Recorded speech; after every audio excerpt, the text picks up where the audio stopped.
So my main objective as a speaker is to say something that people weren't expecting. So I talked about indoor location, some things that I think may be happening very quickly, but certainly aren't happening quite right now. So it's a lot of conjecture. Well, I think these things are a global phenomenon, but certainly indoor location is going to be something that's very significant.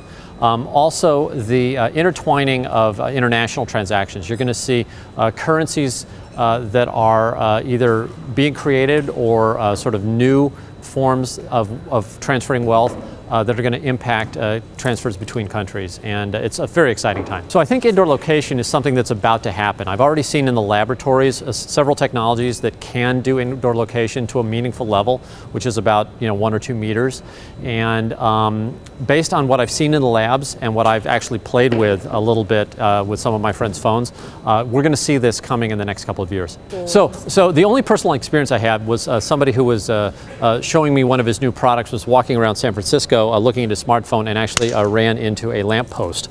So we have to figure out the lamppost problem a little bit better, but we are going to see indoor location and very, very specific triangulation of location impacting all our behavior in the future. So first time to Singapore, it was great. I brought my wife with me. She and I met in Tokyo, but we'd never been to Singapore.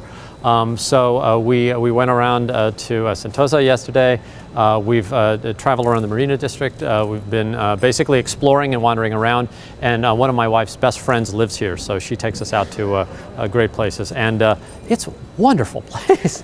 It's just very great. Yes, so Asia is very cash-based, and I think as things become electronic, commerce loosens up. So one of the things we noticed when we started electronifying transactions in the United States was that the volume of transactions, especially for small merchants, goes up. The example is, I as somebody who was selling my work, when I was only taking cash, I'd sell this much, and when I started taking credit cards, I'd take this much. So there's a meaningful improvement in commerce, especially for small commerce. Yesterday, my wife and I were at a little stand. She wanted to buy a t-shirt. I was running low on cash, and we didn't make the purchase because, it wouldn't have been convenient. But here in my pockets, I have, different ways to pay.